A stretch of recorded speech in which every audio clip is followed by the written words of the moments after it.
ನಾವು ತಿಳ್ಕೊಳ್ಳೋಣ rich India app ಹೇಗೆ ಕೆಲಸ ಮಾಡುತ್ತದೆ ಮತ್ತು ಯಾವ ರೀತಿ ಅರ್ನಿಂಗ್ಸ್ ಇದೆ ಎಂದು ತಿಳಿಯೋಣ ಬನ್ನಿ. ಈಗ ನಾವು ವಿಡಿಯೋ ಶುರು ಮಾಡೋಣ. ಮೊದಲು ಈ ಆ್ಯಪ್ನಲ್ಲಿ ರಿಜಿಸ್ಟರ್ ಹೇಗೆ ಮಾಡಿಕೊಳ್ಳುವುದು ಎಂದು ತಿಳಿಯೋಣ.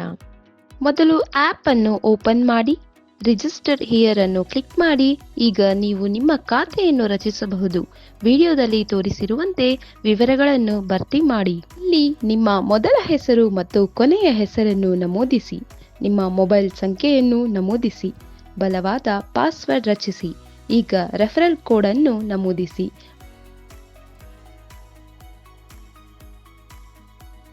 OTP ಕಳುಹಿಸಿದ ನಂತರ ನೀವು ಸ್ಕ್ರೀನ್ ಮೇಲೆ OTP ಯಶಸ್ವಿಯಾಗಿ ಕಳುಹಿಸಲಾಗಿದೆ ಎಂಬ ಸಂದೇಶವನ್ನು ನೋಡುತ್ತೀರಿ. ಈಗ ನಿಮ್ಮ ಮೊಬೈಲ್ ಸಂಖ್ಯೆಗೆ ನೀವು ಸ್ವೀಕರಿಸಿದ OTPಯನ್ನು ನಮೂದಿಸಿ.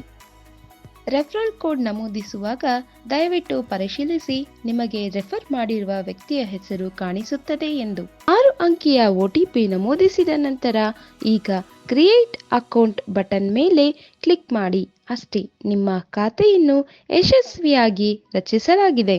ಅಪ್ಲಿಕೇಶನ್ನಲ್ಲಿ ಮುಂದುವರಿಯಲು ನಿಮ್ಮ ನೋಂದಾಯಿತ ಮೊಬೈಲ್ ಸಂಖ್ಯೆ ಮತ್ತು ಪಾಸ್ವರ್ಡ್ ಬಳಸಿ ನೀವು ಮತ್ತೆ ಲಾಗಿನ್ ಆಗಬೇಕು.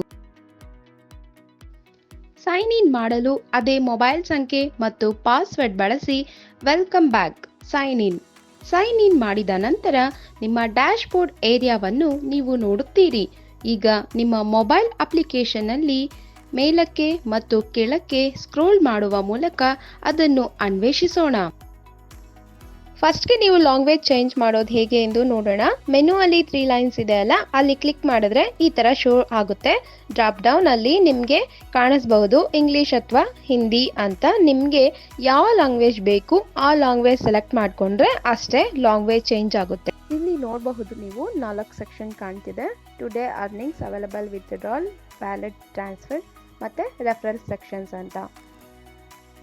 ಟುಡೇ ಅರ್ನಿಂಗ್ಸ್ ಅಲ್ಲಿ ಇವತ್ತು ನೀವು ಏನು ಅರ್ನಿಂಗ್ಸ್ ಮಾಡಿದ್ದೀರಲ್ಲ ಆ ಅಮೌಂಟಲ್ಲಿ ಶೋ ಆಗುತ್ತೆ. ಅವೈಲಬಲ್ ವಿತ್ಡ್ರಾ ಅಲ್ಲಿ ಎಷ್ಟು ಅಮೌಂಟ್ ನಿಮಗೆ ವಿತ್ಡ್ರಾಗೆ ಅವೈಲಬಲ್ ಇದೆ ಎಂದು ತೋರಿಸುತ್ತೆ. ವ್ಯಾಲೆಟ್ ಟ್ರಾನ್ಸ್ಫರ್ನಲ್ಲಿ ನೀವು ರೀಚಾರ್ಜ್ ಮಾಡಿಸಿಕೊಳ್ಳುವ ಹಣ ಜಮವಾಗುತ್ತದೆ ಹಾಗೂ ಈ ಹಣವನ್ನು ನೀವು ಬೇರೆಯವರಿಗೆ ಟ್ರಾನ್ಸ್ಫರ್ ಮಾಡಬಹುದು ಅಥವಾ ಸೆಕ್ಯೂರಿಟಿ ಡೆಪಾಸಿಟ್ನಲ್ಲಿ ಇಡಲು ಯೂಸ್ ಮಾಡಿಕೊಳ್ಳಬಹುದು. ನೆಕ್ಸ್ಟ್, ರೆಫರಲ್ ಸೆಕ್ಷನ್ನಲ್ಲಿ ನೀವು ಎಷ್ಟು ಜನಕ್ಕೆ ರೆಫರಲ್ ಮಾಡಿದ್ದೀರಾ ಮತ್ತು ಯಾರ್ಯಾರಿಗೆ ರೆಫರಲ್ ಮಾಡಿದ್ದೀರಾ ಅವರ ಎಲ್ಲ ಡೀಟೇಲ್ಸನ್ನು ಕೂಡ ಅಲ್ಲಿ ಶೋ ಆಗುತ್ತೆ.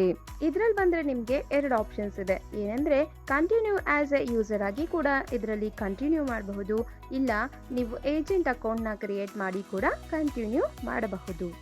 ನಿಮಗೆ ಫುಲ್ ಫೀಚರ್ಸ್ ಓಪನ್ ಆಗಬೇಕು ಅಂದರೆ ನೀವು ಏಜೆಂಟ್ ಆಪ್ಷನ್ನ ತಗೋಬೇಕಾಗುತ್ತೆ. ಬಟ್ ನಾನು ಯೂಸರ್ ಆಪ್ಷನ್ನ ಸೆಲೆಕ್ಟ್ ಮಾಡಿ ನಿಮಗೆ ಏನೇನು ನಮಗೆ ಯೂಸರ್ನಲ್ಲಿ ಬೆನಿಫಿಟ್ಸ್ ಇದೆ ಎಂಬುದನ್ನು ಶೋ ಮಾಡುತ್ತೀನಿ. ಇದರಲ್ಲಿ 2 ರೀತಿ ಇನ್ಕಮ್ ಇರುತ್ತೆ. ಒಂದನೇದು ರೆಫರಲ್ ಮಾಡಿ ಅದರಿಂದ ಅಮೌಂಟ್ ಬರುತ್ತೆ. ಎರಡನೇದರಲ್ಲಿ ಇನ್ಕಮ್ ಅಂತ ಬಂದರೆ ನಿಮಗೆ ಫಾರಮ್ ಫಿಲ್ಲಿಂಗ್ ಮಾಡೋದ್ರಿಂದ ನಿಮಗೆ ಅಮೌಂಟ್ ಆ್ಯಡ್ ಆಗುತ್ತೆ ಆ್ಯಸ್ ಎ ಅರ್ನಿಂಗಲ್ಲಿ. ಯೂಸರ್ ಆಗಿ ಕಂಟಿನ್ಯೂ ಆಗಬೇಕು ಅಂದರೆ ಇದರಲ್ಲಿ ಸೆಕ್ಯೂರಿಟಿ ಡೆಪಾಸಿಟ್ನ ಪೇ ಮಾಡಬೇಕಾಗುತ್ತೆ. ಎಲ್ಲ ಯೂಸರ್ ಫ್ಯೂಚರ್ಸ್ನ ಅನ್ಲಾಕ್ ಮಾಡೋದಕ್ಕೆ ಸೆಕ್ಯೂರಿಟಿ ಡೆಪಾಸಿಟ್ ತುಂಬ ಇಂಪಾರ್ಟೆಂಟ್ ಆಗಿದೆ. ಸೆಕ್ಯೂರಿಟಿ ಡೆಪಾಸಿಟ್ ಮಾಡೋದ್ರಿಂದ ಬೆನಿಫಿಟ್ಸ್ ಏನಿದೆ ಅಂತಂದರೆ ಟ್ರಾನ್ಸ್ಫರ್ ಮನಿ ಟು ಅದರ್ಸ್, ಯಾರಿಗಾದರೂ ಟ್ರಾನ್ಸ್ಫರ್ ಮಾಡಬಹುದು. ಪ್ರಿಯಾರಿಟಿ ಕಸ್ಟಮರ್ ಸಪೋರ್ಟ್ ಇರುತ್ತೆ ಮತ್ತು ಯಾವುದಾದ್ರೂ ಹೊಸ ಟಾಸ್ಕ್ ಬಂದರೆ ಅರ್ಲಿ ಆಕ್ಸೆಸ್ ಇರುತ್ತೆ. ಲಾಸ್ಟ್ ಬಂದು ಫಾಸ್ಟಾಗಿ ವಿತ್ಡ್ರಾಲ್ ಬರುತ್ತೆ ವಿತಿನ್ 24 ಅವರ್ಸ್ನಲ್ಲಿ. ಸೆಕ್ಯೂರಿಟಿ ಡೆಪಾಸಿಟಲ್ಲಿ ನೀವೇನು ಅಮೌಂಟ್ನ ಪೇ ಮಾಡ್ತೀರಾ ಆ ಅಮೌಂಟು ನಿಮಗೆ 180 ಡೇಸಲ್ಲಿ ಫುಲ್ಲಿ ರೀಫಂಡ್ ಆಗುತ್ತೆ. ಸೆಕ್ಯೂರಿಟಿ ಡೆಪಾಸಿಟ್ನಲ್ಲಿ ಪೇ ಮಾಡಬೇಕಂದ್ರೆ ಸೆಕೆಂಡ್ ವ್ಯಾಲೆಟಲ್ಲಿ ಅಮೌಂಟ್ನ ಆ್ಯಡ್ ಮಾಡಬೇಕಾಗುತ್ತೆ. ಇವಾಗ ಈ ಅಮೌಂಟ್ನ ನಾವು ಆ್ಯಡ್ ಮಾಡೋಣ. ಸೊ ನೀವಿಲ್ಲಿ ನೋಡಬಹುದು, ನೀವು ಆ್ಯಡ್ ಮಾಡಬೇಕು ಅಂತಂದರೆ ಇಲ್ಲಿ ಸ್ಕ್ರೀನ್ ಮೇಲೆ ಇರ್ತಕ್ಕಂತಹ ರೀಚಾರ್ಜ್ ಬಟನನ್ನು ಕ್ಲಿಕ್ ಮಾಡಬೇಕಾಗುತ್ತೆ. ರೀಚಾರ್ಜ್ ಬಟನ್ ಮೇಲೆ ನೀವು ಕ್ಲಿಕ್ ಮಾಡಿದ್ಮೇಲೆ ಅದು ಓಪನ್ ಆಗುತ್ತೆ. ಆ್ಯಪಲ್ಲಿ ಓಪನ್ ಆದಮೇಲೆ ಅದರಲ್ಲಿ ನಿಮಗೆ ಯೂಸರ್ ರೀಚಾರ್ಜ್ ಮತ್ತು ಏಜೆಂಟ್ ರೀಚಾರ್ಜ್ ಅಂತಕ್ಕಂತಹ 2 ಆಪ್ಷನ್ಸು ತೋರಿಸುತ್ತೆ. ಅಲ್ಲಿ ಸೆಲೆಕ್ಟ್ ಅಮೌಂಟ್ ಅಂತ ತೋರಿಸುತ್ತೆ. ಸೆಲೆಕ್ಟ್ ಅಮೌಂಟಲ್ಲಿ ನಮಗಿಲ್ಲಿ ರಿಕ್ವೈರ್ಡ್ ಆಗಿರೋದು 2500 ರುಪೀಸ್ ಮಾತ್ರ. ಅದ್ರ ಮೇಲೆ ಕ್ಲಿಕ್ ಮಾಡಿದಾಗ ನಿಮಗೆ ಕಂಟಿನ್ಯೂ ಪೇಮೆಂಟ್ ಅಂತ ತೋರಿಸುತ್ತೆ. ಕಂಟಿನ್ಯೂ ಟು ಪೇ ಬಟನ್ನ ಕ್ಲಿಕ್ ಮಾಡಿದ್ರೆ ಪೇಮೆಂಟ್ ಪೇಜ್ಗೆ ರೀಡೈರೆಕ್ಟ್ ಆಗುತ್ತೆ. ಅಲ್ಲಿ ನೀವು ನೋಡಬಹುದು ಫೋನ್ಪೇ, ಗೂಗಲ್ ಪೇ, ಪೇಟಿಎಮ್ ಮತ್ತು ಬೇರೆ ಯಾವುದಾದ್ರೂ UPI ಆ್ಯಪಿಂದ ಪೇಮೆಂಟ್ ಮಾಡಬಹುದು ಅಥವಾ QR ಕೋಡ್ ಸ್ಕ್ಯಾನ್ ಮಾಡಿ ಕೂಡ ಪೇಮೆಂಟ್ನ ಮಾಡಬಹುದು. ಪೇಮೆಂಟ್ ಮಾಡಿದ ನಂತರ ಪೇಮೆಂಟ್ ಪೇಜ್ನಲ್ಲಿ 1 ನಿಮಿಷ ವೇಟ್ ಮಾಡಿ. ಹಣ ನಿಮ್ಮ ವ್ಯಾಲೆಟ್ಗೆ ಜಮವಾಗುತ್ತದೆ.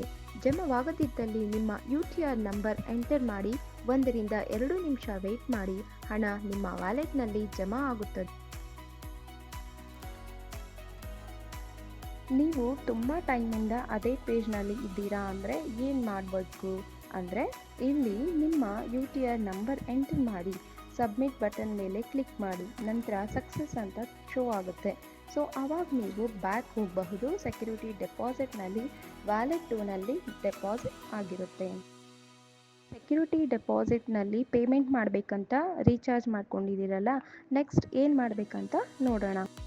ಕಡೆ ನೋಡ್ತಿದ್ದೀರಲ್ಲ, click here pay security deposit, ಇದ್ರ ಮೇಲೆ ನೀವು ಕ್ಲಿಕ್ ಮಾಡಿ. ಒನ್ ಟೈಮ್ ಬಟನ್ ಮೇಲೆ ಕ್ಲಿಕ್ ಮಾಡಿದ ತಕ್ಷಣ ಇಮ್ಮಿಡಿಯೇಟಾಗಿ ನಿಮ್ಮ ಸೆಕ್ಯೂರಿಟಿ ಡೆಪಾಸಿಟ್ ಅನ್ನೋದು ಆ್ಯಪ್ನಲ್ಲಿ ಡೆಪಾಸಿಟ್ ಆಗುತ್ತೆ. ಡೆಪಾಸಿಟ್ ಸ್ಟೇಟಸ್ ಆ್ಯಕ್ಟಿವ್ ಆಗುತ್ತೆ. ನೋಡಬಹುದು ಸ್ಕ್ರೀನ್ನಲ್ಲಿ ಆ್ಯಕ್ಟಿವೇಟೆಡ್ ಆನ್, ಎಷ್ಟು ದಿನ ವ್ಯಾಲಿಡಿಟಿ ತೋರಿಸ್ತಿದೆ, ಅಷ್ಟು ದಿನ ಆದಮೇಲೆ ಆ ಅಮೌಂಟ್ ರೀಫಂಡ್ ಆಗುತ್ತೆ ಅಂತ. ಸೊ ಇಲ್ಲಿ ಯೂಸರ್ ಫೀಚರ್ಸ್ ಏನಿದೆ ಅದನ್ನೆಲ್ಲ ನೀವು ಯೂಸ್ ಮಾಡ್ಕೋಬಹುದು. ಫಾರಮ್ ಫಿಲ್ಲಿಂಗ್, ಟ್ರಾನ್ಸ್ಫರ್ ಮನಿ ಎಲ್ಲ ಆಪ್ಷನ್ಸ್ ಕೂಡ ನಿಮಗೆ ಅವೈಲಬಲ್ ಇರುತ್ತೆ. ಸೊ ಇವಾಗ ನೀವು ಎಲಿಜಿಬಲ್ ಇದ್ದೀರಾ ಮೆಡಿಕಲ್ ಫಾರ್ಮ್ನ ಸಬ್ಮಿಟ್ ಮಾಡೋದಕ್ಕೆ. ಮೆಡಿಕಲ್ ಫಾರ್ಮ್ನ ಸ್ಟಾರ್ಟ್ ಮಾಡೋದು ಹೇಗೆ ಅಂದರೆ, ಕೆಳಗೆ ಸ್ಕ್ರೋಲ್ ಮಾಡಿ ಅಲ್ಲಿ ಮೆಡಿಕಲ್ ಡೇಟಾ ಫಿಲ್ಲಿಂಗ್ ಅಂತ ಟಾಸ್ಕ್ ಸೆಕ್ಷನ್ನಲ್ಲಿ ಸ್ಟಾರ್ಟ್ ಬಟನ್ ಮೇಲೆ ಕ್ಲಿಕ್ ಮಾಡಬೇಕು. ಬಟನ್ ಮೇಲೆ ಕ್ಲಿಕ್ ಮಾಡಿದ್ಮೇಲೆ ಫಾರ್ಮ್ ವರ್ಕ್ ಮಾಡೋ ಏರಿಯಾ ರೀಡೈರೆಕ್ಟ್ ಆಗುತ್ತೆ. ಸೊ ನಾವಲ್ಲಿ ವರ್ಕ್ನ ಸ್ಟಾರ್ಟ್ ಮಾಡ್ಬೋದು. ಅದರಲ್ಲಿ 2 ಸೆಕ್ಷನ್ಸ್ ಇರುತ್ತೆ, ಮೇಲ್ಗಡೆ ಟಾಪ್ ಡೇಟಾ ಮತ್ತು ಕೆಳಗಡೆ ಫಾರಮ್ ಫಿಲ್ಲಿಂಗ್ ಡೇಟಾ ಅಂತ ಹೇಳಿ. ಟಾಪ್ ಡಾಟಾ ಅಲ್ಲಿ ಏನು ಶೋ ಆಗ್ತಿರುತ್ತೆ ಅದನ್ನು ನೋಡಿ ಫಿಲ್ ಮಾಡಬೇಕು. Example name, age, gender, date of birth, ಎಷ್ಟು ಡಾಟಾ ಶೋ ಆಗ್ತಿರುತ್ತೆ ಆ ಡಾಟಾನ ಇಲ್ಲಿ ಕೆಳಗೆ ಫಿಲ್ ಮಾಡಿ ಲಾಸ್ಟ್ನಲ್ಲಿ ಕ್ಯಾಪ್ಚರ್ನ ಎಂಟರ್ ಮಾಡಿ ಸಬ್ಮಿಟ್ ಮಾಡಬೇಕು.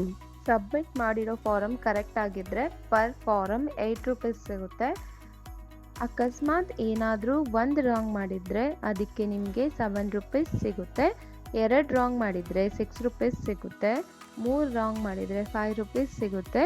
3ಕ್ಕಿಂತ ಜಾಸ್ತಿ ರಾಂಗ್ ಮಾಡಿದ್ದೀರಾ ಅಂದರೆ ಅದಕ್ಕೆ ನಿಮಗೆ ಯಾವುದೇ ರೀತಿಯಾದಂತಹ ಪೇಮೆಂಟ್ ಸಿಗೋದಿಲ್ಲ. ನೀವು ಭರ್ತಿ ಮಾಡಿದ ಫಾರಂಗಳ ರಿಪೋರ್ಟ್ ಇನ್ಸ್ಟೆಂಟ್ ಆಗಿ ನಿಮಗೆ ದೊರೆಯುತ್ತದೆ. ಅರ್ನಿಂಗ್ಸ್ ಆಗಿರಬಹುದು, ಟ್ರಾನ್ಸಾಕ್ಷನ್ಸ್ ಆಗಿರಬಹುದು, ಅವೆಲ್ಲ ನಿಮಗೆ ರೀಸೆಂಟ್ ಆಕ್ಟಿವಿಟಿ ಅನ್ನೋ ಒಂದು ಸೆಕ್ಷನ್ ಇದೆ. ಸೊ ಅಲ್ಲಿ ನೀವು ಚೆಕ್ ಮಾಡಬಹುದು ಯಾವುದು ಬಂದಿದೆ ಅಂತ. ಇದರಲ್ಲಿ ರೆಫರಲ್ ಪ್ರೋಗ್ರಾಮ್ಸ್ ಅಂತಿದೆ, ನೀವು ಯಾರಿಗಾದರೂ ರೆಫರ್ ಮಾಡಬಹುದು. ರೆಫರ್ ಮಾಡಿ ಕೂಡ ಅರ್ನಿಂಗ್ಸ್ನ ಮಾಡಬಹುದು.